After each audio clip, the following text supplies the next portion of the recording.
អាមេរិកត្រៀមធ្វើសង្គ្រាមជាមួយចិនឬគណៈសហរដ្ឋអាមេរិកបញ្ជូនគ្រឿងសព្វាវុធជាច្រើនទៅកាន់មូលដ្ឋានទ័ពនៅប្រទេសអូស្ត្រាលីមួយរយៈចុងក្រោយនេះភាពតានតឹងរវាងអូស្ត្រាលីនិងចិនកំពុងតែឡើងកម្ដៅកាន់តែខ្លាំងឡើងបន្ទាប់ពីចិនបានគំរាមទៅកាន់អូស្ត្រាលីថាខ្លួននឹងបើកការវាយប្រហារដោយគ្រាប់មីស៊ីលប៉ាល់ស្ទិកទៅលើប្រទេសសម្ព័ន្ធមិត្តរបស់អាមេរិកមួយនេះបើសិនជាសង្គ្រាមកោះតៃវ៉ាន់ផ្ទុះឡើងមានការគំរាមប្រើមីស៊ីលទៅលើប្រទេសអូស្ត្រាលីពីសំណាក់ទីក្រុងប៉េកាំងនេះកើតឡើងក្រោយបណ្ដាញសង្គម YouTube សហរដ្ឋអាមេរិក USS Unity បានផ្សាយថាអូស្ត្រាលីនឹងបញ្ជូនកងទ័ព 30,000 នាក់ទៅកាន់កោះតៃវ៉ាន់បើសិនជាចិនហ៊ានតែវាយប្រហារទៅលើកោះនេះសារព័ត៌មាន Express ចេញផ្សាយនៅថ្ងៃទី28ឧសភាម្សិលមិញថាលោកប្រធានាធិបតីសហរដ្ឋអាមេរិក Joe Biden បានផ្ដល់សិទ្ធិឲ្យមានការបញ្ជូនគ្រឿងសព្វាវុធជាច្រើនទៅកាន់ប្រទេសអូស្ត្រាលីដើម្បីត្រៀមខ្លួនសម្រាប់ការឈ្លានពានដោយគ្រាប់មីស៊ីលរបស់ចិនទៅលើប្រទេសជាសម្ព័ន្ធមិត្តរបស់ខ្លួនសហរដ្ឋអាមេរិកបានត្រៀមដាក់ពង្រាយគ្រឿងសព្វាវុធធុនធ្ងន់ទៅកាន់ប្រទេសអូស្ត្រាលីខណៈភាពតានតឹងកំពុងឡើងកម្ដៅកាន់តែខ្លាំងសកម្មភាពឈ្លានពានរបស់ចិននៅក្នុងតំបន់សមុទ្រចិនខាងត្បូងហើយជាពិសេសការប្រើវោហារសាស្ត្រសង្គ្រាមប្រទេសជាសម្ព័ន្ធមិត្តអាមេរិកគឺប្រទេសអូស្ត្រាលីបានជំរុញឲ្យអាមេរិកខ្នះខ្នែងការពារសម្ព័ន្ធមិត្តមួយនេះជាបន្តទីក្រុងប៉េកាំងកំពុងបញ្ជូនទ័ពបញ្ចេញសាច់ដុំកាន់តែខ្លាំងនៅតំបន់ប៉ាស៊ីហ្វិកលោកស្រី Karen Andrews រដ្ឋមន្ត្រីក្រសួងមហាផ្ទៃអូស្ត្រាលីបានលើកឡើងថាវាកំពុងតែផ្ញើសារយ៉ាងខ្លាំងថាយើងត្រូវតែប្រុងប្រយ័ត្នតែយើងគ្មានការភ្ញាក់ផ្អើលនោះទេប៉ុន្តែយើងកំពុងតែធ្វើអ្វីៗដែលយើងអាចធ្វើទៅបានលោកស្រីក៏បានថ្លែងអំណរគុណទៅកាន់សហរដ្ឋអាមេរិកដែលបានជួយគាំទ្រក្នុងកំឡុងពេលដែលមានការគំរាមកំហែងពីសំណាក់ចិនលោកស្រី Andrews បាននិយាយបន្តទៀតថាសហរដ្ឋអាមេរិកគឺជាសម្ព័ន្ធមិត្តដ៏រឹងមាំរបស់អូស្ត្រាលីហើយយើងនឹងបន្តធ្វើការរួមគ្នាយ៉ាងណាមិញសមាជិកសភាឈ្មោះ Adam Bach បានចេញសេចក្តីព្រមានទៅកាន់ប្រទេសរបស់លោកអំពីផែនការថ្មីក្នុងការស្តុបទុកអាវុធពីសហរដ្ឋអាមេរិកសមាជិកសភារូបនេះបានបន្តទៀតថាមានហានិភ័យពិតប្រាកដមួយដែលថាអូស្ត្រាលីគ្រាន់តែធ្វើអ្វីដែលអាមេរិកចង់បានដែលយើងកំពុងតែនាំខ្លួនយើងទៅខិតជិតសង្គ្រាមនោះដែលនាំទៅរកការបំផ្លិចបំផ្លាញការឈ្លានពានរបស់ចិនកំពុងជំរុញសម្ព័ន្ធមិត្តយោធាអូស្ត្រាលីឲ្យខិតកាន់តែជិតជាមួយគ្នាបន្ទាប់ពីអូស្ត្រាលីកាន់តែមានក្តីព្រួយបារម្ភកាន់តែខ្លាំងឡើងអំពីអំណាចរបស់ចិននៅក្នុងតំបន់ប៉ុន្មានខែថ្មីនេះភាពតានតឹងកាន់តែកើនឡើងខ្លាំងនៅពេលដែលចិនបានបញ្ចេញសាច់ដុំនៅទូទាំងតំបន់សមុទ្រចិនខាងត្បូងរហូតដល់តៃវ៉ាន់ប៉ុន្មានសប្តាហ៍នេះមានការគំរាមកំហែងដ៏ធំពីសំណាក់ប្រទេសចិនឆ្ពោះទៅកាន់កោះតៃវ៉ាន់ខណៈក្តីព្រួយបារម្ភក៏កំពុងកើនឡើងជុំវិញផែនការរបស់ចិនក្នុងការលុកលុយលើកោះតៃវ៉ាន់និងដណ្ដើមយកកោះនេះប្រទេសចិនកំពុងចាក់ឫសគល់បណ្ដាប្រទេសជាច្រើនតាមរយៈគម្រោងផ្លូវមួយខ្សែក្រវ៉ាត់មួយដែលក្នុងនោះមានប្រទេសក្រីក្រជាច្រើនដូចជាប្រទេសអាំងកូឡាបានបើកដៃឲ្យចិនសាងសង់គម្រោងហេដ្ឋារចនាសម្ព័ន្ធដូចជាផ្លូវជាធ្នូនឹងការជីកយករ៉ែនិងការចម្រាញ់យកសារធាតុផ្សេងប្រទេសចិនកំពុងជាប់ស្នែងជាមួយសហភាពអឺរ៉ុបជំវិញកិច្ចព្រមព្រៀងពាណិជ្ជកម្មមួយដែលត្រូវបានពន្យារពេលកាលពីសប្តាហ៍មុនដែលនាំឲ្យប្រទេសចិនវាប្រហារយ៉ាងខ្លាំងទៅលើប្លុកសេរីដោយចោទប្រកាន់ពីបទសម្លុតទីក្រុងប៉េកាំងតាមបែបអធិរាជអឺរ៉ុបស្ថានភាពចិននិងអូស្ត្រាលីបានកើតឡើងដូចជាទឹកបាក់ទំនប់ពេលដែលចិនគំរាមតៃវ៉ាន់ដីហើយនឹងថ្មក៏ហូរតាមទឹកនោះដែរតែតៃវ៉ាន់កំពុងត្រៀមខ្លួនយកដ្រូនវាយប្រហារដ៏ខ្លាំងក្លារបស់អាមេរិកនាពេលខាងមុខបើសិនជាចិនវាយប្រហារទៅលើកោះតៃវ៉ាន់មែននោះរត់ក្រោះបើកលើផ្ទៃទឹករបស់ចិននិងគ្រឿងសព្វាវុធជាច្រើនផ្សេងទៀតរបស់ចិននឹងក្លាយជាផ្ទាំងសៀបសាកល្បងដ្រូនអាមេរិកពីសំណាក់កោះតៃវ៉ាន់ប្រសិនបើកងទ័ពរំដោះប្រជាជនចិនហ៊ានតែឈ្លានពានមែននោះដែលកងទ័ពចិនរាប់ម៉ឺននាក់អាចនឹងត្រូវចោលឆ្អឹងពេញផ្ទៃសមុទ្រហើយតើអាចទេដែលចិនហ៊ានវាយយកកោះតៃវ៉ាន់មែននោះខណៈដែលអាមេរិកប្រកាសខ្លួនរួចជាស្រេចសម្រាប់ការចូលជួយធ្វើអន្តរាគមន៍ដល់កោះតៃវ៉ាន់ចិនត្រូវបានរាយការណ៍មកថាធ្វើសម្ពយុទ្ធឡោមព័ទ្ធកោះតៃវ៉ាន់សារជាថ្មីម្ដងទៀតពិភពលោកពិតជាមិនស្ងប់ស្ងាត់ឡើយគ្មានទេសន្តិភាពគឺមានតែអសន្តិសុខសង្គ្រាមនិងភាពតក់ស្លុតប្រទេសធំឈ្លានពានប្រទេសតូចៗសឹងតែជារឿងធម្មតាទៅហើយរបស់ពិភពលោកយើងនេះប្រទេសតូចត្រូវការសន្តិភាពជារៀងរាល់ថ្ងៃគឺដើម្បីខ្លួនបានសេចក្តីសុខតែប៉ុណ្ណោះប៉ុន្តែប្រទេសតូចៗមិនដែលបានសន្តិភាពទេពេលដែលរស់ក្បែរប្រទេសធំមានមហិច្ឆតាមិនស្កប់ស្កល់នៅក្នុងន័យនេះហើយដែលពិភពលោកចេះតែបង្កើនសភាវុធដើម្បីលក់ទៅឲ្យប្រទេសដែលត្រូវការពីខ្លួនបើពុំនោះទេខ្លួននឹងធ្លាក់នៅក្នុងដង្កៀបរបស់ប្រទេសធំឈ្លានពានជាពុំខានយ៉ាងណាមិញតៃវ៉ាន់ដែលជាដែនតូចមួយនៃចម្ពោះទ្វីបអាស៊ីខាងកើតគឺស្ថិតនៅក្នុងភាពភ័យខ្លាចគ្មានថ្ងៃលួសម្ដងណានោះទេចិនត្បិតតែជាសាច់ឈាមជាមួយនឹងកោះតៃវ៉ាន់ពិតមែនប៉ុន្តែមិនដែលអនុគ្រោះឲ្យប្រទេសតូចមួយនេះស្ងប់ស្ងាត់ម្ដងណានោះឡើយរងការគំរាមកំហែងជារៀងរាល់ថ្ងៃនៅក្នុងនេះហើយដែលបង្ខំចិត្តឲ្យតៃវ៉ាន់ដែលមានប្រជាជនជាង23លាននាក់នោះចេះតែរត់រវ៉ាឲ្យប្រទេសធំជាសម្ព័ន្ធមិត្តហើយទិញអាវុធពីប្រទេសទាំងនោះគឺសហរដ្ឋអាមេរិកដើម្បីទប់ទល់នឹងការវាយលុកកាន់កាប់ណាមួយពីមហាយៈចិនជាសាច់ឈាមរបស់ខ្លួនឯង ជាថ្មីម្ដងទៀតសេចក្តីរាយការណ៍របស់គេហទំព័រមួយបញ្ជាក់ព័ត៌មានរបស់ខ្លួនឯងបានឲ្យដឹងថាចិនបានធ្វើសម្ពយុទ្ធទ្រង់ទ្រីធំជាថ្មីម្ដងទៀតហើយដើម្បីត្រៀមលក្ខណៈចូលលុកលុយដែនកោះតៃវ៉ាន់សារព័ត៌មាន catnews.com បានចុះផ្សាយកាលពីថ្ងៃទី16ឧសភាមកថាមានការបញ្ចេញវីដេអូមួយអំពីការធ្វើសម្ពយុទ្ធរបស់កងទ័ពចិនដែលសម្ពយុទ្ធនោះគឺឡោមព័ទ្ធទីក្រុងតៃប៉េសម្ពយុទ្ធនេះដឹកនាំដោយនាវាផ្ទុកយន្តហោះធំទី2របស់ប្រទេសចិនដែលមានទម្ងន់ 40000 តោនគឺផ្ទុកឧទ្ធម្ភាគចក្រចំនួន30គ្រឿងនិងកងទ័ពជិត 1000 នាក់ទោះជាពុំដឹងច្បាស់ថាតើសម្ពយុទ្ធនេះប្រព្រឹត្តទៅចាប់ពីថ្ងៃណាមកនោះទេតែវីដេអូដែលរដ្ឋាភិបាលចិនបានបង្ហោះនោះគឺបានបញ្ជាក់ថាជាសម្ពយុទ្ធរួមគ្នានៃកងកម្លាំងជើងទឹករបស់ចិនជើងគោកនិងជើងអាកាសប៉ុន្តែសម្ពយុទ្ធរបស់ចិនគឺជាការឆ្លើយតបនឹងសម្ពយុទ្ធរបស់សហរដ្ឋអាមេរិកជប៉ុននិងអូស្ត្រាលីនិងប្រទេសបារាំងដែលទើបតែបានបញ្ចប់ថ្មីៗនេះអ្នកជំនាញយោធាសុងពីងបានឲ្យដឹងថាកងរំដោះប្រជាជនចិនបានកំណត់គោលដៅការហ្វឹកហ្វឺនប្រយុទ្ធរបស់ខ្លួនដើម្បីត្រៀមសម្រាប់សង្គ្រាមដែលអាចនឹងកើតឡើងលើដែនកោះតៃវ៉ាន់តែម្ដងមន្ត្រីយោធារូបនេះបានប្រាប់កាសែត Global Times ថាមនុស្សជាច្រើននៅលើដែនកោះតៃវ៉ាន់និងបរទេសជាច្រើនអស់រយៈពេលជាយូរមកហើយជឿជាក់ថាចិនដីគោកមិនមានអ្វីដែលខ្លួនត្រូវរៀបចំចាត់ចែងប្រតិបត្តិការចូលរួមគ្នាដ៏ធំមួយនៅលើកោះនោះព្រោះភាពស្មុគស្មាញលោកបន្ថែមថាសម្ពយុទ្ធបែបនេះនិងសម្ពយុទ្ធយន្តហោះចម្បាំងស្ទើរតែជាទម្លាប់ប្រចាំថ្ងៃដែលចិនប្ររពឡើងនៅជិតកោះមួយនេះគឺវាអាចរារាំងនិងផ្ដល់ឲ្យក្រុមអបគុំនិងកម្លាំងបរទេសមើលយ៉ាងច្បាស់នៅស្ថានភាពជាក់ស្ដែងដែលកងកម្លាំងរំដោះប្រជាជនបានបដិញ្ញាចិត្តពេញលេញនិងមានសមត្ថភាពការពារអធិបតេយ្យភាពនិងបូរណភាពទឹកដីរបស់ខ្លួនលោកបានប្រមានថាចិនអាចអនុវត្តយុទ្ធសាស្ត្រចោះចតជាច្រើនទៀតដែលរួមមានការចូលរួមរបស់មីស៊ីលកាំភ្លើងធំនិងកងកម្លាំងអាកាសប្រសិនបើក្រុមផ្ដាច់ខ្លួនធ្វើឲ្យទីក្រុងប៉េកាំងខឹងសម្បាចាប់តាំងពីពាក់កណ្ដាលខែកញ្ញាឆ្នាំមុនទីក្រុងប៉េកាំងបានបង្កើនយុទ្ធសាស្ត្រតំបន់ប្រភេទរបស់ខ្លួនដែលគេបានដឹងថាតាមរយៈការបញ្ជូនយន្តហោះចម្បាំងរបស់ខ្លួនជាទៀងទាត់ទៅកាន់តំបន់ Edis របស់តៃវ៉ាន់នាទិសនិរតីទន្ទឹមនឹងក្នុងរយៈពេលប្រមាណខែកន្លងមកនេះក៏តៃវ៉ាន់បានរាយការណ៍ពីការលុកលុយរបស់យន្តហោះចម្បាំងរបស់ចិនចូលទៅក្នុងតំបន់ Edis ស្ទើរតែរៀងរាល់ថ្ងៃកាលពីខែមុននាយករដ្ឋមន្ត្រីតៃវ៉ាន់លោកស៊ូតេងចាងបានហៅការលុកលុយរបស់យន្តហោះចម្បាំងចិនចូលទៅក្នុងតំបន់កំណត់អត្តសញ្ញាណការពារដែនអាកាសរបស់តៃវ៉ាន់ថាជាការមិនចាំបាច់និងមិនចេះគិតពិចារណាទីក្រុងប៉េកាំងនៅតែបន្តទាមទារថាខ្លួនជាម្ចាស់អធិបតេយ្យភាពពេញលេញលើកោះតៃវ៉ាន់កោះតៃវ៉ាន់ជាកោះប្រកាន់លទ្ធិប្រជាធិបតេយ្យជំរកពលរដ្ឋជិត24លាននាក់ដែល 80% មិនគាំទ្រចិននោះទេកោះនេះបានបែងចែកចេញពីចិនតាំងពី7ទសវត្សរ៍មុនមកម្លេះក្រុងតៃប៉េតែងតែប្រឆាំងនឹងការឈ្លានពានរបស់ចិនដោយបង្កើនចំណងទំនាក់ទំនងជាយុទ្ធសាស្ត្រជាមួយនឹងប្រទេសប្រជាធិបតេយ្យរួមទាំងសហរដ្ឋអាមេរិកជាពិសេសចិនតែងតែថាបើដល់ពេលណាដែលតៃវ៉ាន់ប្រកាសឯករាជ្យចិននឹងប្រកាសសង្គ្រាមផងដែរចុងក្រោយនេះបំផុតចិនបានទាំងប្រាប់សហរដ្ឋអាមេរិកទៀតថាប្រសិនបើជាខ្លួនធ្វើសង្គ្រាមជាមួយនឹងសហរដ្ឋអាមេរិកចិននឹងធ្វើឲ្យសហរដ្ឋអាមេរិកចាញ់ជាមិនខាននេះបើយោងតាមសារព័ត៌មានមួយទៀតឈ្មោះថា Ani News ផ្សាយកាលពីថ្ងៃទី15ឧសភានេះចំពេលដែលមានភាពតានតឹងនៅសមុទ្រចិនខាងត្បូងនិងតៃវ៉ាន់គឺចិនបានប្រមានសហរដ្ឋអាមេរិកយ៉ាងដូចនេះហើយសារព័ត៌មាននេះចេញដោយសារព័ត៌មានរដ្ឋចិន Global Times ឆ្លើយតបចំពោះការគំរាមកំហែង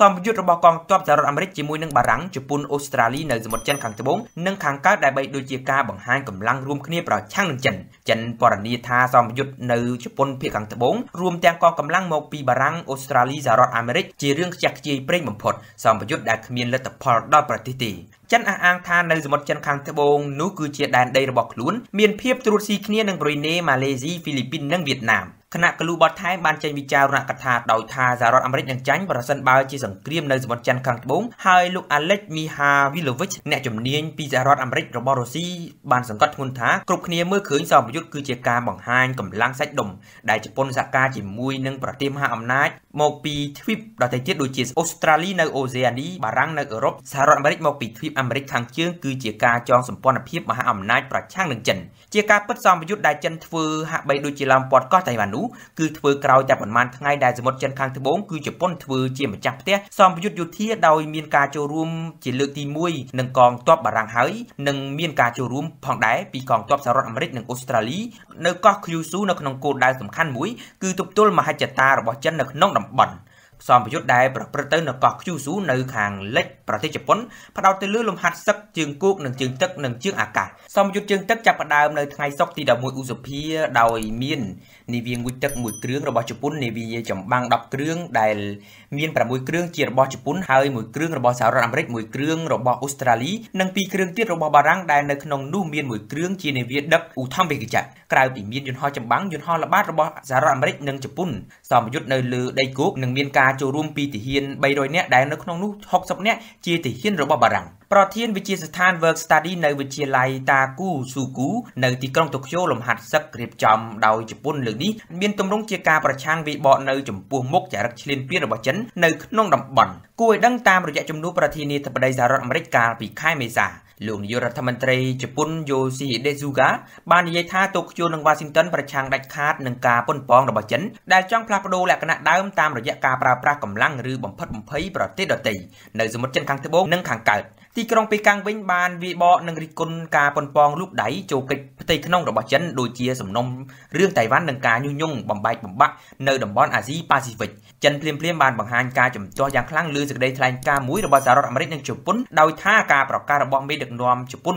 និងសហរដ្ឋអាមេរិកគឺលើសពីការអភិវឌ្ឍទំនាក់ទំនងទ្វេភាគីព្រោះមេដឹកនាំប្រទេសទាំងពីរបានធ្វើការប៉ះពាល់ដល់ផលប្រយោជន៍ភាគីទី3និងភាពទុកចិត្តនៅក្នុងតំបន់ជាការប៉ុនប៉ងបង្កើនប្លុកប្រឆាំងនឹងខ្លួនអតីតតំណាងរាស្ត្ររបស់អង់គ្លេសគឺលោក George Gallavas បានមានប្រសាសន៍ថាការធ្វើដូចនេះគឺជាការប្រកាសឲ្យចិនត្រៀមលក្ខណៈយោធាវិញដែរយើងអាចបានដឹងថាចិនបានត្រៀមការអភិវឌ្ឍសភាវុធច្រើនដែលដូចជានាវាចម្បាំងជាដើមបើពួកគេមិនល្ងងនោះទេពួកគេមិនសង់នាវាចម្បាំងជាច្រើនសន្ធឹកសន្ធាប់ពេលនេះនោះទេដែលគ្មាននរណាមកហ៊ានបន្ថែមកម្ដៅសមុទ្រចិនខាងកើតគំរាមកំហែងពួកគេកាលពីដើមសប្តាហ៍នេះកងរំដោះប្រជាជនចិនបានថែមទាំងបង្ហាញវីដេអូមួយដែលកងកម្លាំងនាវាជើងទឹកហ្វឹកហាត់លើគោកដែលហាក់បីដូចជារូបភាពមួយកាន់តែគំរាមកំហែងតៃវ៉ាន់កាន់តែខ្លាំងឡើងហើយវីដេអូនោះជាការសម្ដែងដោយការបញ្ជាការខាងកើតដែលគេស្គាល់ថាជាបញ្ជាការដែលតែងតែធ្វើសម្ពយុទ្ធលុកលុយដែនកោះតៃវ៉ាន់ពេញនិយមជាងគេចិននៅតែត្រូវបានគេមើលឃើញថាបន្ថែមសកម្មជើងទឹកនៅលើសមុទ្រចិនខាងកើតនិងសមុទ្រចិនខាងត្បូង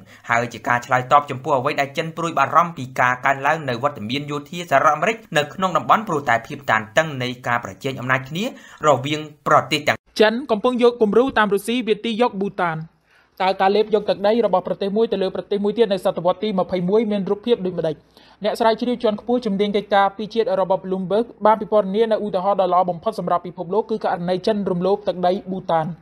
ានជាប្រទេសតូចមួយនៅជ្រោយឧបទ្វីបនៃជួរភ្នំហេម៉ាឡៃប្រទេសនេះមានប្រជាជនជាង 76,000 នាក់ប៉ុណ្ណោះរាជាណាចក្រនេះមានផ្ទៃដីជិត 40,000 គីឡូម៉ែត្រការ៉េប្រទេសនេះមានព្រំដែនជាប់ឥណ្ឌាផងនិងជាប់ដែនដីទី3នៃប្រទេសចិនថ្មីនេះ 7 Info បានជូនលោកអ្នកស្រាប់អំពីចិនបានកំពុងស្ថាបនាភូមិជាច្រើននៅក្នុងតំបន់មួយចំនួននៃទឹកដីប្រទេសប៊ូតានដែលជាសំណង់សម្រាប់អ្នកភូមិគឺតាមផែនការរបស់ប្រធានាធិបតីស៊ីជីនភីងដាក់ចេញកាលពីឆ្នាំ 2017 ដែលក្នុងឆ្នាំនោះប្រធានាធិបតីស៊ីបានចុះផែនការមួយចំនួនដើម្បីស្ថាបនាភូមិរបស់អ្នកស្រុកដែលមាននៅជាប់ព្រំដែននៃប្រទេសឥណ្ឌាហើយឥឡូវនេះមែនគឺរដ្ឋាភិបាលចិនបានកំពុងស្ថាបនាភូមិជាច្រើននៅតាមព្រំដែននៃប្រទេសប៊ូតានប្រជុំនឹងឥណ្ឌាដែលចិនបានចាប់យកតំបន់ទាំងនោះតាំងពីឆ្នាំ 2017 តាមប្រភពស៊ើបការណ៍សម្ងាត់មួយឈ្មោះថា Polyus គឺភូមិទាំងនោះអាចនឹងប្រែក្លាយជារបស់គ្រួសារកងទ័ពចិនបានប្រកាសថាសំណង់ភូមិថ្មីទាំងនោះហៅថាជាតំបន់ Yalapak ដែលជាប់នឹងព្រំដែននៃដែនដីទីបេកំពុងស្ថិតនៅក្រោមការត្រួតត្រារបស់ចិនចំណែកទីបេក៏មានព្រំដែនជាប់នឹងឥណ្ឌាផងដែរតាមប្រភពដដែលដឹងថាតំបន់ Yalapak គឺចិនមានផែនការស្ថាបនាភូមិចំនួន3ប៉ុន្តែភូមិ2បានស្ថាបនារួចហើយកាលពីឆ្នាំ 2017 ចិនបានស្ថាបនាផ្លូវមួយខ្សែចេញពីផ្នែកមួយនៃប៊ូតានប្រើពេលតែ73ថ្ងៃហើយផ្លូវបានតភ្ជាប់ទៅដល់ឥណ្ឌាតែក្រោមជំនួយរបស់ចិនបែបនេះក្តីសមាជិកសភាប៊ូតានមិនបានប្រតិកម្មចំពោះចិនស្ថាបនានៅក្នុងទឹកដីប៊ូតាននោះទេហើយទទួលស្គាល់ថាចិនមានអំណាចគឺចង់ដែនដីប្រទេសនេះនៅទីណាក៏ដោយហើយភូមិនៅក្នុងទឹកដីប៊ូតានហើយនឹងប្រែក្លាយជាមូលដ្ឋានទ័ពចិនមានអ្នកសារព័ត៌មានវិភាគម្នាក់ឈ្មោះថា Robert Barnett យល់ឃើញថាការដែលចិនកាន់កាប់ដែនដីប្រទេសប៊ូតានគឺជាយុទ្ធសាស្ត្រនៅក្នុងការបង្ខំឲ្យរដ្ឋាភិបាលប៊ូតានទទួលស្គាល់ថាចិនមានអំណាចគឺចិនចង់បានដែនដីប្រទេសនេះនៅទីណាក៏ដោយហើយគោលដៅនឹងប្រែក្លាយជាមូលដ្ឋានកងទ័ពរបស់ចិនដើម្បីប្រឈមមុខនឹងឥណ្ឌាលោកយល់ឃើញទៀតថាការនេះគឺជាយុទ្ធសាស្ត្រដែលចិនអនុវត្តដោយនៅសមុទ្រចិនខាងត្បូងទោះជាចិនប្រថុយនឹងការខូចខាតទំនាក់ទំនងការទូតជាមួយនឹងបរទេសក៏ដោយមិនខុសគ្នាពីអ្នកសារព័ត៌មានម្នាក់នោះទេអ្នកស្រាវជ្រាវជាន់ខ្ពស់កិច្ចការពីជាឈ្មោះថា Hall Brands យល់ឃើញថាចិនកំពុងតែរៀបចំតាក់ទិញនៅក្នុងប្រទេសនោះដើម្បីបដូរសណ្ដាប់ធ្នាប់អន្តរជាតិពីដែនដីរដ្ឋតូចមួយដែលនៅជាប់នឹងជិតខាងឥណ្ឌាហេម៉ាឡៃផងដែរ ច្រើនឆ្នាំមកហើយចិនបានស្វាស្វែងរកគ្រប់មធ្យោបាយដើម្បីពង្រឹងព្រំដែនទី3របស់ខ្លួនបង្កើនអានុភាពអាស៊ីខាងត្បូងប្រឆាំងនឹងឥណ្ឌាតាមរយៈការស្ថាបនាផ្លូវភូមិសំណង់ស្ថាបត្យកម្មលើទឹកដីដែលជាកម្មសិទ្ធិរបស់ប៊ូតានគេមិនប្រកាសទេថាតើរដ្ឋាភិបាលប៊ូតានបានដឹងអំពីចេតនារបស់កងទ័ពរំដោះប្រជាជនចិនដែលលុកលុយបន្តិចម្ដងចូលដែនដីរបស់ប្រទេសជិតខាងនោះឬថាតើរដ្ឋាភិបាលនោះបានដឹងតែគ្មានអំណាចអ្វីនឹងតបតឬយ៉ាងណានោះទេប៉ុន្តែអ្វីដែលគេដឹងច្បាស់គឺថាវត្តមានចិនមិនបានចាក់ចេញពីទីនោះហើយចិនបានកសាងការពិតជាមូលដ្ឋាននៅទីនោះតែម្ដងបែបទម្រង់នៃការឈ្លានពានក្នុងសម័យទំនើបទម្រង់មុនឆ្នាំ1945ជាសម័យមុនសង្គ្រាមលោកលើកទី2គឺគេមើលឃើញថាបើចង់លុកលុយចូលទៅក្នុងប្រទេសណាមួយគឺបើកសង្គ្រាមបង្ហូរឈាមតួយ៉ាងមើលទៅកាន់ប្រវត្តិសាស្ត្រដែលប៉ូឡូជាប្រទេសមួយរបូតបាត់ប៉ុន្មានដងហើយពីផែនទីពិភពលោកដោយក្រុមដៃរបស់ក្រុមប្រទេសមហាអំណាចអឺរ៉ុបចាប់តាំងពីសង្គ្រាមលោកលើកទី2មានប្រទេសតែមួយគត់ដែលអន្តរជាតិទទួលស្គាល់ហើយបាត់បង់គឺវៀតណាមខាងត្បូងព្រោះការឈ្លានពានយោធានៅខណៈដែលកូរ៉េខាងជើងឯណោះក៏ព្យាយាមគ្រប់គ្រងកូរ៉េខាងត្បូងហើយសម័យអ៊ីរ៉ាក់សាដាមហ៊ូសេនមានការលេបយកគុយវ៉ាច់សហគមន៍អន្តរជាតិដឹកនាំដោយក្រុងវ៉ាស៊ីនតោនបានស្ដារស្ថានភាពជាប់គាំងទាំងនោះមានក្រុមបញ្ញវន្តខ្លះថាបដិវត្តនៃច្បាប់អន្តរជាតិធ្វើឲ្យពិភពលោកកាន់តែមានសុវត្ថិភាពសម្រាប់ប្រទេសតូចៗមានកិច្ចព្រមព្រៀងមួយនៅក្នុងឆ្នាំ1928និងឆ្នាំ1947បានប្រឆាំងនឹងការឈ្លានពានដោយចំណងសិលធម៌សហរដ្ឋអាមេរិកចាប់ផ្ដើមដាក់ពង្រាយក្រុមសន្តិសុខនៅតាមតំបន់នានានៃពិភពលោកដើម្បីពិនិត្យការឈ្លានពានយោធានានាដែលទាញសង្គមឲ្យធ្លាក់នៅក្នុងភាពដណ្ដាបនៃអតីតកាលដ៏កខ្វក់ជាលទ្ធផលគឺมันអាចសម្រេចបាននៅក្នុងការលុបអំពើឈ្លានពានទាំងនោះបាននោះទេប៉ុន្តែវាបែរជាសម្រួលកម្លាំងអំណាចអាមេរិកនៅលើពិភពលោកទៅវិញមានរឿងចង់កែតម្រង់ច្រើនណាស់ដែលពិបាកនៅក្នុងការប្រឈមនឹងស្ថានភាពដើមដែលគ្រប់គ្រងដោយសហរដ្ឋអាមេរិកដូចនេះពួកគេនៅតែទ្រាំទ្របែបនោះការស្រាវជ្រាវរបស់លោក Dan Alman នៃសាកលវិទ្យាល័យ Georgia បានយល់ឃើញថាការឈ្លានពានមានកម្រិតហើយតាមបែបផែនដែលមានភាពសមទំនងជាងមុននៅពេលនេះដូចជាចិនបានអនុវត្តអភិក្រមតាមជំហានមួយចូលទៅកាន់សមុទ្រចិនខាងត្បូងការបង្កើតកោះសិប្បនិមិត្តរឹបអូសយកថ្មប្រប្រាស់ទឹកដើម្បីផ្លាស់ប្ដូរស្ថានភាពដើមប្រឆាំងនឹងចំនួនធំជាមួយនឹងប្រទេសជិតខាងនិងក្រុងវ៉ាស៊ីនតោនក្រុងប៉េកាំងបានបញ្ជូនទ័ពទៅកាន់ទីតាំងដែលអាចចូលទៅបាននេះបញ្យងតាមការអះអាងរបស់ទាំងប៊ូតាននិងឥណ្ឌាចិនបានតេស្តការគ្រប់គ្រងរបស់ចិននៅប្រជុំកោះចំនួនស៊ីនកាគូនៅសមុទ្រចិនខាងត្បូងដែលធ្វើឲ្យមានការតាមល្បាតជាប់លាប់មានការដាក់សម្ពាធយោធាកម្រិតតូចៗនៅតាមឆ្នេរសមុទ្រដោយឆ្មាំផងដែររបៀបនេះអ្នកវិភាគរូបនោះមើលឃើញថាចិនយករូបភាពតាមរុស្ស៊ីប្រើយោធាជាចំហពេលខ្លះក្នុងគោលបំណងសាររើដែនដីរបស់ខ្លួនដោយហ៊ានធ្វើចំពោះប្រព័ន្ធសម្ព័ន្ធមិត្តអាមេរិកនៅពេលថ្មីនេះដូចជាអ៊ុយក្រែនចរចាជាអាចរុស្ស៊ីធ្វើស្ថានភាពនេះសន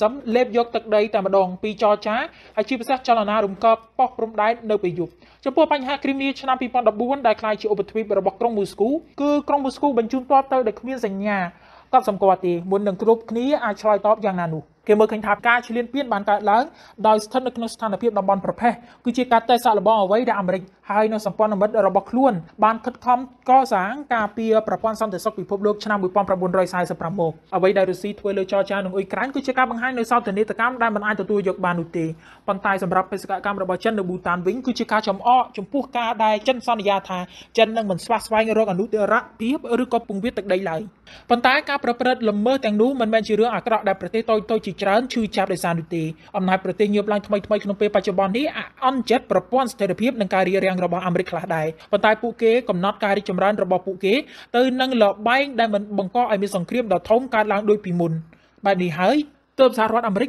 មិនយកលទ្ធភាពណាមួយដើម្បីប្រឆាំងនឹងមហាអំណាចថ្មីទាំងនោះបានភ្លាមដែរការឈ្លានពានតាមរយៈយុទ្ធវិធីតំបន់ពណ៌ប្រផេះមិនមែនគ្រាន់តែនិយាយអំពីបំណែកឬដីឬក៏សមុទ្រនៅពេលដែលមានបញ្ហានោះទេការឈ្លានពានបែបនេះគឺជាការសាកល្បងអរិយាប័ត្រថ្មីសម្រាប់ការស្វែងរកនៅផលវិបាកនៃកម្រិតអរិយាប័ត្រឈ្លានពានរបស់ខ្លួននៅពេលដែលទទួលបានការរិះគន់ពីសំណាក់មជ្ឈដ្ឋានអន្តរជាតិដែលថាចិនដណ្ដើមយកតំបន់ស្កាបូរ៉ូពីហ្វីលីពីននៅក្នុងឆ្នាំ2012គេនៅតែមើលឃើញថាចិនចាប់ផ្ដើមយុទ្ធនាការសាងសង់កោះរបស់ខ្លួននៅឆ្នាំ2013ហើយបង្កើនល្បឿននៅក្នុងការវាយទីយកទីតាំងនានានៅសមុទ្រចិនខាងត្បូងពីបណ្ដាប្រទេសដទៃទៀតដូច្នេះប្រសិនបើចិនអាចគេចផុតពីច្បាប់ដោយសារតែការចាប់បាននៅដែនទឹកមួយហេតុអ្វីក៏ចិនមិនអាចចាប់យកដែនទឹកឬដែនដីដទៃទៀតបានមានដែនដីជាប់នឹងប្រទេសនានាដូចគ្នានាំឲ្យរុស្ស៊ីនិងចិនអាចអភិវឌ្ឍសមត្ថភាពការប្រយុទ្ធដ៏ល្អនៅក្នុងការកម្ចាត់កងទ័ពសហរដ្ឋអាមេរិកដែលមាននៅតំបន់បាល់ទិកសមុទ្រខ្មៅឬច្រកសមុទ្រតៃវ៉ាន់បានទៀតផងអ្វីដែលធ្វើឲ្យពិភពលោកមានសណ្ដាប់ធ្នាប់គឺមិនមែនអវត្តមាននៃចេតនានៃការលុកលុយនោះទេក៏ប៉ុន្តែព ពិភពលោកអសន្តិភាពដោយសារតែផលវិបាកដែលកើតចេញពីសកម្មភាពឈ្លានពានទាំងនោះការលេបយកទឹកដីនៅអ៊ុយក្រែនដោយរុស្ស៊ីការលេបយកសមុទ្រចិនខាងត្បូងដោយចិនឬសូម្បីតែតំបន់ភ្នំហេម៉ាឡៃដែលកំពុងមានចំនួនឥណ្ឌាចិននេះគឺសុទ្ធតែបង្កើនមានការព្រួយបារម្ភអំពីអសន្តិភាពអន្តរជាតិចិនចំពោះដែនដីប៊ូតាននេះបានបដិសេធកន្លងមកតាំងពីឆ្នាំ2015ថាខ្លួនមិនដែរទេនៅក្នុងការប៉ុនប៉ងកាន់កាប់ដែនដីចំនួនលើរដ្ឋប៊ូតានដោយប្រកាសចរាចរអំពីការបង្កើតភូមិមួយចំនួននៅខ្យាឡាផុកក្រោយមកគេបានឃើញចិនកសាងភូមិចំនួន2បន្ថែមនិងផ្លូវចំនួន7ប៉ុស្តិ៍នគរបាលនិងប៉ូលីសចំនួន5មាន4តំបន់ទៀតដែលចិនអះអាងនៅភាគខាងលិចប៊ូតានដូចជាតំបន់ដុកឡាមផ្លាធីដែលជាតំបន់មួយស្ថិតនៅជាតំបន់ព្រំដែនរួមចិនឥណ្ឌាប៊ូតានហើយមានការប៉ះទង្គិចគ្នារវាងចិននិងឥណ្ឌាឆ្នាំ2017ដែរលុះដល់ឆ្នាំ2020ឯអគ្គលេខាធិការបកកុម្មុយនីចិនគឺលោកអ៊ូយិនជាត្រូវបានដឹងថាធ្វើទស្សនកិច្ចទៅកាន់ភូមិដែលចិនកាន់កាប់នោះទាំងនេះហើយយោងតាមឯកសាររូបភាពនិងវីដេអូរបស់ចិនតែបើតាមលោក Robert Barnett ដែលជាអ្នកនិពន្ធគោលនយោបាយការបរទេសដ៏ល្បីឈ្មោះមួយលើឆាកអន្តរជាតិបានសម្ដែងមតិថាចិនមិនត្រូវការដីនៅប៊ូតានតាមរយៈការតាំងទីលំនៅឬប៉ុស្តិ៍យោធាអ្វីនោះទេគោលបំណងរបស់ចិនគឺអាចសម្រេចបានតាមរយៈការប្រើរដ្ឋាភិបាលប៊ូតានឲ្យផ្ដល់ដីដែលចិនចង់បាននៅទីណាក៏ដោយក៏បានដើម្បីជាប្រយោជន៍របស់ចិនប្រឆាំងនឹងក្រុងញូដេលីព្រោះថាអធិបតេយ្យភាពសុចរិតភាពទឹកដីជាមួយនឹងប៊ូតាននេះចិនជាអ្នកប្រគល់ឲ្យតាមរយៈសន្ធិសញ្ញាសន្តិភាពរួមគ្នាឆ្នាំ1998ក្រោយពីឆ្នាំ1984មកចិននិងប៊ូតានមានចំនួននឹងគ្នាហើយបើកការចរចាព្រំដែនរហូតដល់ទៅ24នាវាពិឃាតអាមេរិកនិងនាវាចម្បាំងចិនកំពុងសន្ទ្រឹដាក់គ្នានៅកោះប៉ារ៉ាសាខណៈចិនទាមទារឲ្យអាមេរិកបើកនាវាចេញជាបន្ទាន់រដ្ឋាភិបាលក្រុងប៉េកាំងបានចោទប្រកាន់អាមេរិកយ៉ាងធ្ងន់ធ្ងរអំពីការរំលោភចូលដែនទឹករបស់ចិនដែលឥតអៀនខ្មាស់គឺនៅជុំវិញប្រជុំកោះប៉ារ៉ាសាដែលទាមទារដោយវៀតណាមនិងតៃវ៉ាន់ផងដែរចិនបានប្រតិកម្មជាមួយនឹងកំហឹងយ៉ាងខ្លាំងបន្ទាប់ពីកងទ័ពជើងទឹកសហរដ្ឋអាមេរិកបានបញ្ជូននាវាចម្បាំងមួយគ្រឿងឆ្លងចូលដែនទឹកសមុទ្រចិនខាងត្បូងដែលអាមេរិកបែរជាប្រកាសពាក្យថាគឺដើម្បីបេសកកម្មមួយជាសិទ្ធិសេរីភាពនាវាចរតែចិនលើកឡើងអំពីភាពខុសច្បាប់បញ្ជាការដែនអាកាសយោធាចិនភាគខាងត្បូងបានចេញសារលើកដំបូងកាលពីថ្ងៃប្រហ័សទី20ឧសភាថានាវាសហរដ្ឋអាមេរិកមានឈ្មោះថា USS Curtis Wilbur បានចូលក្នុងដែនទឹករបស់ចិនដោយគ្មានការអនុញ្ញាតហើយនាវានិងយន្តហោះចម្បាំងរបស់ខ្លួនបានទៅតាមដេញប្រកិតនិងនាវាអាមេរិកនោះក្នុងគោលបំណងឲ្យនាវានោះចាក់ចេញនេះបើយោងតាមអ្នកនាំពាក្យកងទ័ពជើងទឹកចិនលោកទៀនជុនលីដែលបានបរិយាយប្រាប់ព័ត៌មានអន្តរជាតិនានានិងប្រើប្រាស់ពាក្យថាអាមេរិកគឺពិតជាអ្នកបង្កបញ្ហាយ៉ាងជាក់ស្ដែងតែម្ដងនៅក្នុងសេចក្តីថ្លែងការណ៍មួយនៃកងនាវាទី7របស់សហរដ្ឋអាមេរិកបានបញ្ជាក់ថាពិតហើយគឺនាវាពិឃាតរបស់ខ្លួនដែលជានាវាផ្ទុកកាំជ្រួចមីស៊ីប៉ាឡេស្ទិកបានធ្វើដំណើរឆ្លងកាត់សមុទ្រចិនខាងត្បូងតាមតំបន់ជុំវិញកោះប៉ារ៉ាសាល់នៅថ្ងៃទី20ឧសភានៅក្នុងប្រតិបត្តិការដើម្បីការពារសិទ្ធិសេរីភាពការប្រើប្រាស់សមុទ្រដោយស្របច្បាប់ដែលត្រូវបានទទួលស្គាល់ដោយច្បាប់អន្តរជាតិសេចក្តីថ្លែងការណ៍នោះបានច្រានចោលទាំងស្រុងចំពោះចិនជាមុនទៀតផងដោយថារាល់ការទាមទារយកសមុទ្រចិនខាងត្បូងដោយខុសច្បាប់គឺជាការបង្កគំរាមកំហែងធ្ងន់ធ្ងរណាស់ដល់សេរីភាពនៃសមុទ្ររួមទាំងសេរីភាពនៃការធ្វើនាវាចរក៏ដូចជាការបើកភ្លើងពាណិជ្ជកម្មដោយសេរីការធ្វើអាជីវកម្មស្របច្បាប់នានានៃសមុទ្រចិនខាងត្បូងនោះចិនទាមទារស្ទើរតែទាំងស្រុងនៃសមុទ្រចិនខាងត្បូងក្រោមការអះអាងនៅគំនុក49ឆ្នូតថាជារបស់ខ្លួនប៉ុន្តែអន្តរជាតិព្រមទាំងតុលាការមជ្ឈត្តការអន្តរជាតិផងដែរចាត់ទុកថាចិនគ្មានមូលដ្ឋានច្បាប់ដោយការអះអាងរបស់ខ្លួននោះទេកោះតៃវ៉ាន់ក៏ដូចជារដ្ឋជាប់ដែនទឹកសមុទ្រចិនខាងត្បូងមានដូចជាហ្វីលីពីនវៀតណាមប៊្រុយណេម៉ាឡេស៊ីសុទ្ធតែអះអាងរៀងៗខ្លួនថាសមុទ្រចិនខាងត្បូងគឺជាសមុទ្ររបស់ពួកគេផងដែរនាវិកនៃនាវាសហរដ្ឋអាមេរិកដែលជានាវាពិឃាតបរទៅកាន់កោះប៉ារ៉ាសានោះបានបង្ហាញខ្លួនឈរនៅលើផ្លូវរត់នាវាថាខ្លួនពិតជាបានមើលឃើញរាល់នាវាក៏ដូចជាយន្តហោះចម្បាំងចិនទាំងឡាយដែលប៉ុនប៉ងមកបណ្ដេញនាវាសហរដ្ឋអាមេរិកមែនហើយនាវិកនៃនាវារបស់ក្រុងវ៉ាស៊ីនតោនសុទ្ធតែបានច្រានចោលការអះអាងរបស់ក្រុងប៉េកាំងថារំលោភផ្លូវទឹកយុទ្ធសាស្ត្រអន្តរជាតិដោយការប្រឹងប្រែងបង្កើនការស្ថាបនាកោះសព្វនិមិត្តពង្រីកកោះតូចៗបង្កើតជាមូលដ្ឋានទ័ពចិនកោះតៃវ៉ាន់និងវៀតណាមសុទ្ធតែទាមទារអធិបតេយ្យភាពលើប្រជុំកោះប៉ារ៉ាសាចិនហៅកោះប៉ារ៉ាសាថាស៊ីសាវៀតណាមហៅថាហួងសាកោះនោះស្ថិតនៅក្នុងចម្ងាយប្រហែលជា400គីឡូម៉ែត្រនៃភាគខាងត្បូងនៃភាគខាងកើតនៃប្រទេសវៀតណាមនិង350គីឡូម៉ែត្របើគិតពីភាគខាងត្បូងនៃប្រទេសចិនវិញកងទ័ពជើងទឹកសហរដ្ឋអាមេរិកបានមានប្រសាសន៍ថាតើត្រូវការអនុញ្ញាតឬការជូនដំណឹងជាមុនបើនាវាឆ្លងកាត់ដោយគ្មានកំហុសទេឬអាមេរិកដោយយោងតាមអនុសញ្ញាស្តីពីច្បាប់សមុទ្រអន្តរជាតិឆ្នាំ1982នាវានៃប្រទេសទាំងអស់រួមទាំងនាវាចម្បាំងរបស់ពួកគេគឺទទួលបានសិទ្ធិនៅក្នុងការឆ្លងកាត់ដោយគ្មានកំហុសមិនចាំបាច់ស្វែងរកការជូនដំណឹងជាមុនឬការអនុញ្ញាតពីក្រុមណាមួយនោះទេរាល់ប្រតិបត្តិការសេរីភាពនាវាចរក្នុងប៉ុន្មានឆ្នាំថ្មីនេះមិនត្រឹមតែនៅសមុទ្រចិនខាងត្បូងទេគឺសហរដ្ឋអាមេរិកបានបញ្ជាក់ ថានាវា USS Curtis Wilbur ក៏បានឆ្លងកាត់ចរន្តសមុទ្រតៃវ៉ាន់ផងដែរចិនថាការធ្វើដូចនោះកាន់តែបង្ហាញយ៉ាងច្បាស់ក្រឡែតថាសហរដ្ឋអាមេរិកបំផ្លាញសន្តិភាពស្ថិរភាពរបស់ចិនជាខ្លាំងខណៈដែលចិនកំពុងតែមានចំនួននៃច្រកសមុទ្រតៃវ៉ាន់ជាមួយនឹងតៃវ៉ាន់ផងដែរតែសេចក្តីថ្លែងការណ៍របស់កងទ័ពជើងទឹកសហរដ្ឋអាមេរិកបែរជាបន្តលើកឡើងថាសហរដ្ឋអាមេរិកធ្វើនេះគឺលើកស្ទួយសេរីភាពនាវាចរដែលជាគោលការណ៍មួយសហរដ្ឋអាមេរិកប្រកាន់ខ្ជាប់នៅក្នុងច្បាប់អន្តរជាតិកាលពីមុនមកកងនាវាសហរដ្ឋអាមេរិកក៏បានបញ្ជូននាវាចម្បាំងមួយគ្រឿងឈ្មោះថា USS John McCain ចូលទៅកាន់ជិតតំបន់ Paracel ហើយចូលទៅដល់ក្រុមនាវាសមយុទ្ធរបស់ចិនគឺក្រុម Liaoning ទៀតផងក៏ប៉ុន្តែក្រុមនាវាចម្បាំងរបស់ចិនបានបណ្ដេញឬក៏ធ្វើឲ្យប៉ះពាល់ប្រទុស្រាយដល់នាវាសហរដ្ឋអាមេរិកនិងហ្វីលីពីននោះទេដរាបណាប្រទេសមួយចំនួនបន្តការអះអាងទាមទារដែនសមុទ្រដោយមិនស្របច្បាប់និងអន្តរជាតិមិនឆ្លោះបញ្ចាំងពីច្បាប់ស្តីពីអនុសញ្ញាសមុទ្រឆ្នាំ1982គឺសហរដ្ឋអាមេរិកនៅតែអះអាងថាខ្លួននឹងបន្តការការពារសិទ្ធិទាំងនោះហើយត្រូវតែបើកលំហនៅការរឹតបន្តឹងសិទ្ធិសេរីភាពទាំងឡាយដែលបំពានរដ្ឋធំលើរដ្ឋតូចគេរងចាំមើលប្រតិកម្មរបស់ចិនម្ដងទៀតគឺចំពោះក្រុមនាវាលួងរបស់ចក្រភពអង់គ្លេសដ៏សម្បើមដែលប្រញាប់ថានឹងមកកាន់សមុទ្រចិនខាងត្បូងផងដែរគឺមកទាំងទស្សនកិច្ចផងនិងធ្វើសមយុទ្ធជាមួយនឹងបណ្ដាប្រទេសជាសម្ព័ន្ធមិត្តដទៃទៀតដែលភាគច្រើនមកពីលោកខាងលិចដូចគ្នាដែលបន្ទាប់ពីការពីថ្ងៃទី22ឧសភាគឺព្រះមហាក្សត្រីយ៉ានីអេលីសាបេតបានធ្វើទស្សនកិច្ចនាវាផ្ទុកយន្តហោះដ៏ធំរបស់សហរដ្ឋអាមេរិកនោះមុននឹងបណ្ដោយឲ្យមកធ្វើដំណើរនៅសមុទ្រចិនខាងត្បូងពេលនេះគេបានដឹងថា HMS Queen Elizabeth បានចាក់ចេញពីមូលដ្ឋានទ័ពជើងទឹក Portsmouth និងប្រតិបត្តិការរយៈពេល28សប្តាហ៍ធ្វើដំណើរប្រមាណជា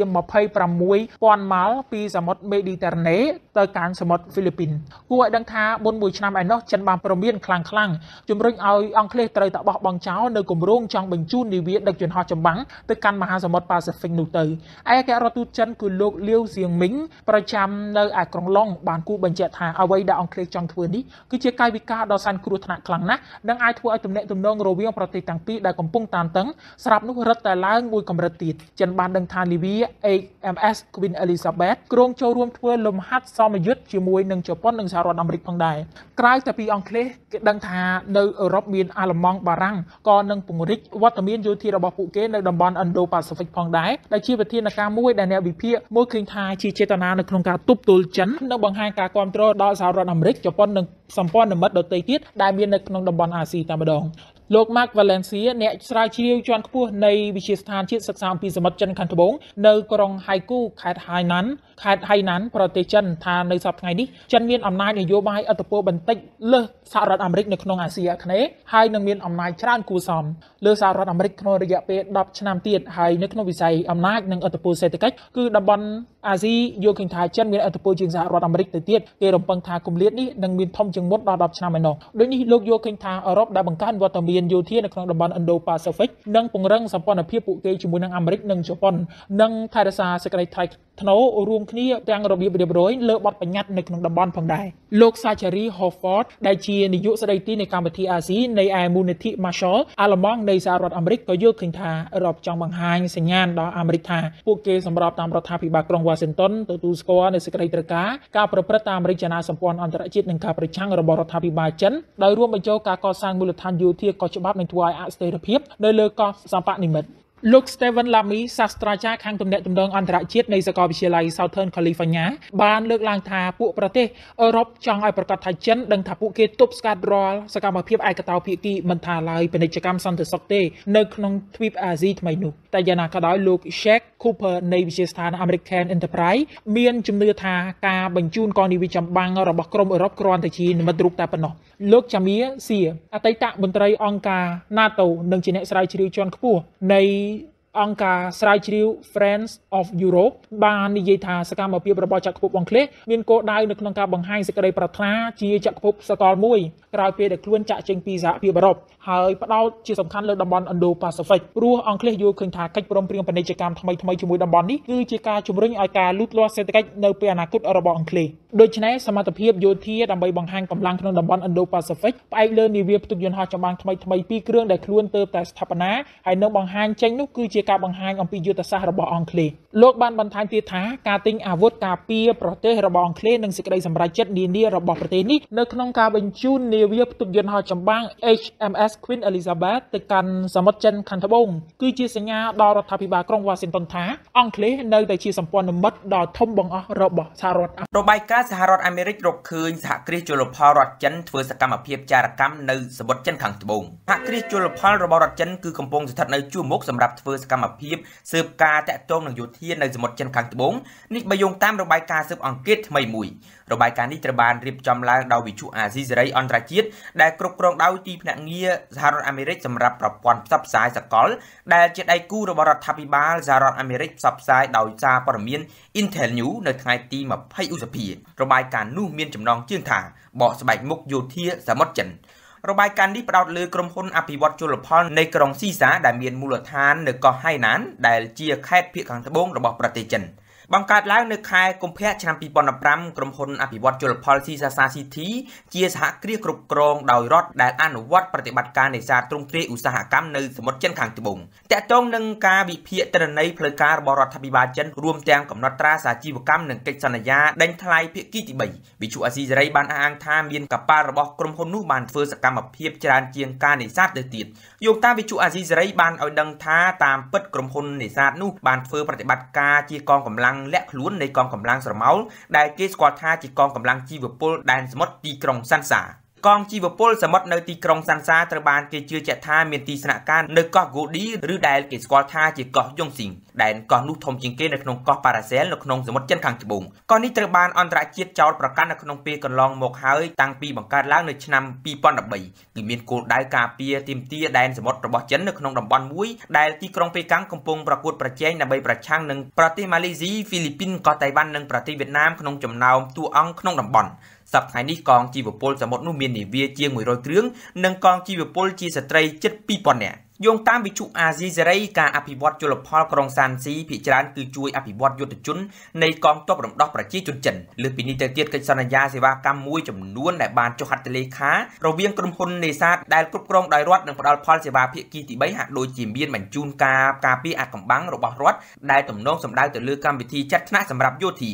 ឬសេវាកម្មស៊ើបការសម្ងាត់របស់ចិនក្នុងប៉ុន្មានឆ្នាំថ្មីនេះយ៉ាងហោចណាស់មាននាវាចំនួន2របស់ក្រុមហ៊ុននេះត្រូវបានប្រើដើម្បីសាកល្បងប្រព័ន្ធព័ត៌មានប្រព័ន្ធបញ្ជាការនិងប្រព័ន្ធទំនាក់ទំនងដែលបានផ្លាស់ប្ដូរទៅជាប្រព័ន្ធទំនាក់ទំនងចល័តនិងប្រព័ន្ធខ្លំមើលដែលមានសមត្ថភាពបញ្ជូនព័ត៌មានស៊ើបការសម្ងាត់ទៅអាជ្ញាធរលើដីវិញគួរកត់សម្គាល់ថារដ្ឋាភិបាលចិនជំទាស់នឹងការចោទប្រកាន់ទាំងនេះគឺជំទាស់លើរបាយការណ៍វិទ្យុអាស៊ីសេរីចំពេលដំណើរគ្នានេះដែរមានសេចក្តីថ្លែងការណ៍មួយរបស់ស្ថានទូតចិនប្រចាំប្រទេសហ្វីលីពីនបានអះអាងថានៅទីនោះមិនមានកងជីវពលសមុទ្រដូចដែលត្រូវបានចោទប្រកាន់នោះទេយ៉ាងនេះក៏ដោយក្តីនៅពេលនេះពលរដ្ឋនៃប្រទេសហ្វីលីពីនបានតវ៉ាប្រឆាំងនឹងការដាក់ពង្រាយឥតឈប់ឈរវត្តមាននិងសកម្មភាពខុសច្បាប់របស់ប្រទេសចិននៅជុំវិញកោះធីទូក្នុងសមុទ្រចិនខាងត្បូងក្រសួងការបរទេសហ្វីលីពីនបានចេញមុខបង្ហាញនៅក្នុងបណ្ដាញសង្គម Twitter នៅថ្ងៃស្អែកទី29ឧសភានេះថាប្រទេសនៅអាស៊ីអាគ្នេយ៍មួយនេះកំពុងទាមទារឲ្យប្រទេសចិនដកនាវាយោធានៅកោះដែលមានឈ្មោះថា Pek Aza គឺជាផ្នែកដ៏សំខាន់មួយរបស់ប្រទេសហ្វីលីពីនដែលប្រទេសនេះ